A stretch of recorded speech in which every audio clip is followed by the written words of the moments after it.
Greetings fanboys and fangirls, Jared here with another video from Fanboys Forever. And today we're going to be discussing one of my favorite brands of all time, G.I. Joe, the real American hero. That's right, G.I. Joe, he's been around since the 60s. Today we're going to talk about 6 competing visions for the G.I. Joe modern line and what it looks like in today's toy aisle. This story is going to be told through the character of Roadblock, who bizarrely has more representation in the modern standard G.I. Joe lines than practically any other character, maybe even Snake Eyes in a way. So let's go ahead and have a look.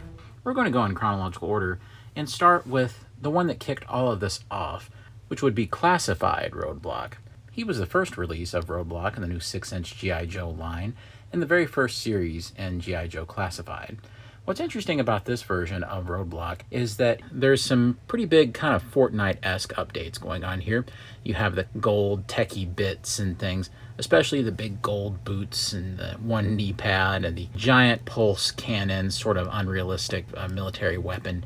And there's some tattoos and things and a beard. And really, I still recognize it very easily as Roadblock, but they definitely did a whole bunch of things to make it a little more appealing to today's kids. And this created kind of an outcry from the fan base. A lot of people weren't so sure about the head sculpt. I think they were hoping for more Terry Crews and less some guy. I really like what they did with this, but this kind of started the flashpoint of debate about where G.I. Joe was going in this modern line. And we'll get into all the different ways that that outcry kind of led to different changes in the line and different interpretations of Roadblock.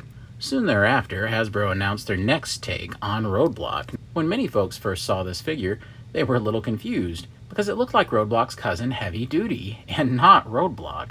This was a Target exclusive for their Cobra Island subset of figures. There was lots of debate about this figure because, for one thing, it strays even much further than the other did from that idea of classic Roadblock. This, as a matter of fact, reminds me very much of the G.I. Joes of the late 90s and early 2000s, Valor vs. Venom and Spy Troops era of G.I. Joe. Also, interestingly, he has more of the Pursuit of Cobra flair for the logo there, because these toys are in production for, a good year and a half or so before they ever hit shelves. Fan feedback really wasn't taken into account at this point, and I kind of consider this to be the bizarro version of G.I. Joe Classified, where they were doing more things like this and taking weird design chances.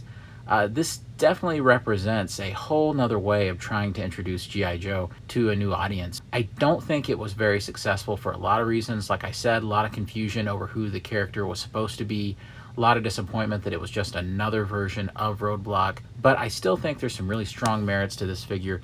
In particular, I think the very strong head sculpt. It's a huge step up from that first release, but it represents kind of a Frankenstein's monster of what they were wanting to do with the line, and really was not successful either in terms of what the fans were after. Soon thereafter, G.I. Joe announced that they would be doing a retro series that was exclusive to Walmart. This is their retro Roadblock. Now, as you can tell, this kind of utilizes the design principle from Pursuit of Cobra and G.I. Joe 50th Anniversary and things like that to give us a Roadblock that is kind of some reuse of some things we've already seen. You can see the vest and the legs there are very familiar to any of us that collected those 3 3/4 figures, and that is very important to note. This is indeed a 3 3/4 figure. It was a Walmart exclusive, and this is the representation of the idea that maybe what fans really want is just a return to the 3 3/4 scale. Maybe that's what folks want. It could have been, but there were so many distribution problems with this guy, and so many people weren't able to find him at Walmart. And being a Walmart exclusive is always a nightmare for collectors. But this does represent another way of looking at G.I. Joe during this time period. It's just that updated, kind of modernized 3 3/4 look that's a whole lot more classic, and I think more what people expect than, say, those first 2 G.I. Joe Classified Roadblock figures. And it is very important to note that many collectors have strayed from the 3 3/4 scale, and now it's pretty much a 6 and 7-inch game, and that's it. So I once again think that this satisfies a contingent of people, but it probably isn't the pathway to G.I. Joe getting big again in the modern era. So this one was kind of a surprise. It is the budget line of G.I. Joe action figures that's being found at places like the Dollar Tree. These are literally $1 a pop. They're not articulated and they're very small. As a matter of fact, here we have a classified figure, and it comes up to just beyond the kneecap. So these are about 2 inches tall, pretty much. What's interesting is they do utilize the sculpt work, the probably digital design assets from G.I. Joe Classified, so you can see the same techie bits and things that are all on that classified figure. You can even see the one knee pad right there. So this is yet another kind of spin on how G.I. Joe can kind of permeate that modern pop culture by making it a budget toy. And we saw Hasbro dip into that a little bit with some of the Dollar General store figures that they did. Those weren't dollar figures, but those were like $5 or $6 figures, like Shipwreck and things that we saw years and years ago. But those were fully articulated 3 3/4 action figures. This is really cool, and I really like it, and I'm a huge G.I. Joe collector, so naturally I had to have it. But this is just a novelty. There's really no major collector future for this kind of scale. So it's just a neat thing, but it's another way of looking at the brand right now. And this is our 4th iteration that we've seen in the past couple of years. In a surprising turn of events, Hasbro released this new version of the very first classified Roadblock. With this new version, you can see that there was some great pains made to address a lot of the criticisms that were found about this first figure. Let's go ahead and get him out of the packaging and take a closer look. The only way to really appreciate the changes that they made with this figure is to have him right alongside the original first release, so that you can see exactly what Hasbro has done. Truthfully, this is just an out-and-out repaint. It is the exact same figure as that first one, only now all of fans' biggest grievances appears to have been addressed. You can see that the color tones have indeed been adjusted to be much darker and more realistic. Even things like the kind of gaudier boots have been toned down quite a bit. If I had to term this particular Roadblock figure as anything, it would be the official course correction figure. And you can look at the timeline of when this figure came out and see that it was exactly enough time for Hasbro to take on board the criticisms that were leveled against them for that original color scheme of this mold, and just enough time for them to implement those changes in production. So I know that a lot of the times fans say that it seems like Hasbro never listens to any kind of criticisms, but I do think that this is a case where criticisms were indeed listened to, and even if it came in the form of a new colorway for the figure, this does appear to be the official new version of Roadblock, and it doesn't seem that they're going to be reducing any more of the old Roadblock or old Duke or old Scarlet, who all received similar redecos. And I definitely was ready to say good enough and move on with the rest of the line. But Hasbro was not done. The final figure in the great modern saga of Roadblock releases is the Heavy Artillery Roadblock. This new version of Roadblock is an Amazon exclusive and joins a few other figures in this new kind of more premium adult collector aimed series that they're doing as a subset of Classified. Along with this, we have the Snake Eyes and Timber set, as well as the incoming Zartan set that they are doing. The thing that all 3 figures have in common is that they're not trying to be any sort of modern update for Classified, and instead, they're just basically remakes with a few modern flourishes of original figures. Let's go ahead and look at this guy. First thing we'll notice is the packaging. Just like all the other Classified figures, not only is it in a cool window box, but we also have brand new artwork of Roadblock. Just like all the other figures, this is a really cool painting, and each one has their own distinct style, but this one is decidedly much more classic than we've seen some of the more revisionist art styles be. You can see that at the bottom we have Heavy Artillery Roadblock, and on the side we get a slightly bigger look at the excellent artwork. On the back we have the ever-growing, ever-evolving roster of G.I. Joe characters. On the side you have their little system of little logos telling you each figure's specialty, which I've never actually really understood. So this is figure number 28. If we look at this Roadblock, it's very clearly a remake of Roadblock V1 from the early 80s Real American Hero line. One of the things that I think that people will appreciate the most is just its regular use of old school camo. This is very much not trying to shy away from his military roots as an American soldier. It just looks like the original figure. Also appreciated is the orange pants. Now, they were sure to go for more of a burnt orange with this release. Also, this is a very realistic looking military weapon. Now, it's very outrageous, of course, and it's a huge kind of ridiculous weapon that you wouldn't be able to purchase at a gun shop or something like that.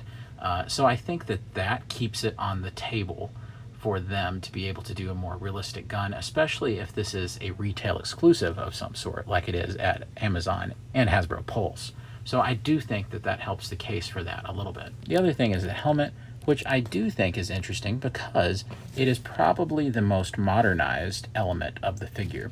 You can see that we have all these kind of interesting ridges and techie bits, looking more like kind of some of the helmet sculpts that we saw in the early 90s from the Real American Hero line, and less like just a regular army helmet. But I actually do enjoy this interesting design work. When I first saw pictures of it and didn't have it in hand, I really thought it looked, well, sort of silly. But once I kind of adjusted it on my own and put it more over the brow, I think that the helmet looked more legitimate and like it was an actual piece of protective gear. So I do think that it works very well, but for my purposes, I plan on keeping the helmet off, because this is the way in the cartoon and the way that a lot of us kind of remember Roadblock is really not wearing the helmet most of the time. So let's go ahead and talk about this head sculpt a little bit. I think what we've got here, quite obviously, is just your tried and true 80s V1 toy Roadblock. And it is quite a departure from that initial G.I. Joe classified Roadblock head. I think it's definitely worth pointing out that there's no way that these two could physically be the same human when you look at their two facial likenesses. There's just no way they're the same guy. So I think that this creates an interesting line in the sand for this particular toy line.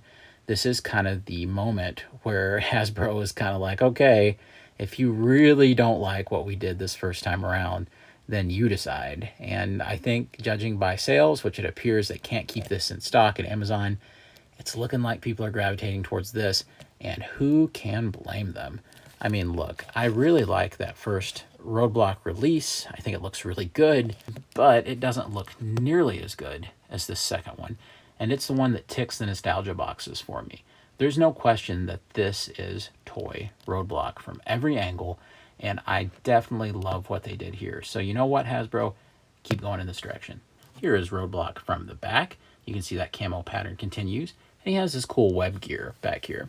It is worth noting that, from what I can tell anyway, the web gear does not seem to be obviously and easily removable right away. Plus, I actually like Roadblock's web gear quite a bit, so I don't see myself needing to pull it off, but it's probably an option for anybody who would like to. With the Gatling gun, this is worth noting that it's much more realistic than what we've seen in previous incarnations. It's much more of an old school looking weapon too. You can see in the front we have 6 different kind of barrels that twist around. And speaking of barrels, and you can pull it right out. So I think that's really cool that it just slides right into a groove and it holds very securely. As a matter of fact, it was kind of tough to pull out. There's one more weapon that Roadblock includes, and it's this pistol here in this holster. Earlier, I was talking about that the giant Gatling gun was not something you could find readily in a gun shop or something like that. But this is probably the most realistic handgun we've seen in the classified line. Once again, I think the only reason this is possible is because of the exclusive nature of this toy. And this definitely does not resemble to me a Nerf gun, as several of the classified weapons have been based on Nerf guns, which I've really had no problem with. But I think this is much more what we're really hoping for and having much more of a realistic kind of military look to the gear. And here we have a big old comparison between all 4 of the Roadblocks in the classified line. As you can see, there's really one standout here, and it's this brand new Roadblock that we have, the heavy artillery version. You can see that there are differences across all of them, and you can see that there are shared common elements such as the arm molds and the hand molds and the upper pants and the boots. But there are some variations. This is the very first Roadblock that does not possess a giant knee pad on his left leg. It's also a Roadblock that has been bulked up substantially compared to the regular body mold.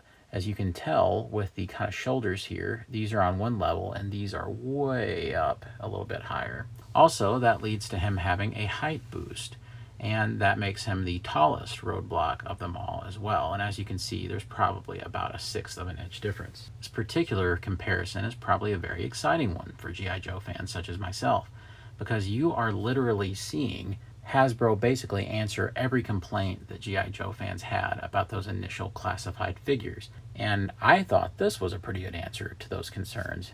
This is going the extra mile. Let's say if you wanted to utilize this new head on one of the old ones, is it possible? Well, let's find out. I'm happy to say that the answer is absolutely, and it looks great to boot. So I actually think this is great, and you could definitely get more of the mid-80s Roadblock look using the new head. There's no question, this new head is far superior in every way to the original. And I may get ran out of town for doing this one, but here is the old Roadblock head on this original body. I don't think it looks too bad, but I definitely appreciate that new head and think it's much more in the style of the original 80s figure. We'll quite quickly look at articulation just so that we know what we have going on. I'm really satisfied with the neck hinge. He can look abnormally up and crazy down. You almost never see that kind of range these days, so I love it. You can also cock the head slightly, but not very much. Turn it all the way around, and the neck is on a separate joint, so the neck really aids in getting those really dramatic reaches of articulation. You can see that the arms can go above 90 degrees, and I think that works really well. You can also go all the way around. You have a bicep swivel at the top. You have a double jointed elbow that's very effective. You have a wrist swivel. You have a hinge that goes this way. You also have a really effective diaphragm joint that actually clicks into place, so you can go way down like that, or you can go way back. Not only do you have a waist swivel, but it can also pivot all the way around, which really gives us the feeling of those old original O-ring Joe figures. You do have drop-down hips, just like the other releases have, so I really appreciate that. You can drop them down this way. You can bring them back up. You can bring the leg all the way out. If you want more articulation that way, drop the hip down first, and then you can go up. You can also do splits that are pretty well perfect. The holster here, which is removable if you just work it down the leg, gets in the way a little bit. You can see we have a double jointed knee. We have a swivel at the top of the thigh, and we have a boot cut. We have a hinge, and we also have a pivot at the ankle. Although the adult collectors community on YouTube is quite prone to it, I wouldn't say that it would be hyperbole at all to consider this figure kind of a turning point in terms of what Hasbro has decided to do with the G.I. Joe brand in this modern era. I do believe that this figure acts as sort of a test bed to see what collectors are willing to pay for and how they react to something that is truly just kind of a modern update of a previous old toy. I definitely feel that this new version of Roadblock gets more at that kind of updated Pursuit of Cobra sort of feel, which is a great compliment for any G.I. Joe toy, in my opinion, and it does everything exactly the way it should, meaning that I believe this is the finest version that we have ever gotten of that original version 1 Roadblock look. It's going to be interesting to see what Hasbro has in store for the future of the G.I. Joe brand. For the last few months, probably because of the Snake Eyes origin movie, which was awful, they have been kind of quiet on the future of Classified, and it has worried me a little bit. But I do believe that there is hope that we're going to be seeing a lot more releases as long as this does well, and I think it will. All I can say is that I think that this is a very positive development for the G.I. Joe community, and we should keep our eyes peeled to see what happens next. I well and truly believe that, as this video has hopefully demonstrated today, that Hasbro has had kind of many different minds about where G.I. Joe is going and what they can do with it in the modern era. Whether it's kind of a revisionist take that's meant to appeal to younger fans as well as perhaps some of the older ones, something completely different, maybe something harkening back to the original roots of the line, or cheap discount product, or an exact replication of those old figures with just a little bit of modern flair. Truly, Hasbro has some decisions to make about where G.I. Joe could go next. Do I think it's possible that we'll continue to see all of these approaches going forward in this line and with Hasbro in the future? Yes, I do. But I also think that it's time for Hasbro to probably pick a vision and stay with it. In particular, I think that with Super 7 on the horizon with their brand new Sunbow-based G.I. Joe figures, this could maybe not necessarily represent a problem for Hasbro because, let's face it, Super 7 paying for the license is a big win for Hasbro. So it's not exactly like they're competing with each other. But by that same token, I have to wonder if there will end up being more of a consistency with what Super 7 is doing, and thus sway fan affections much more in that direction.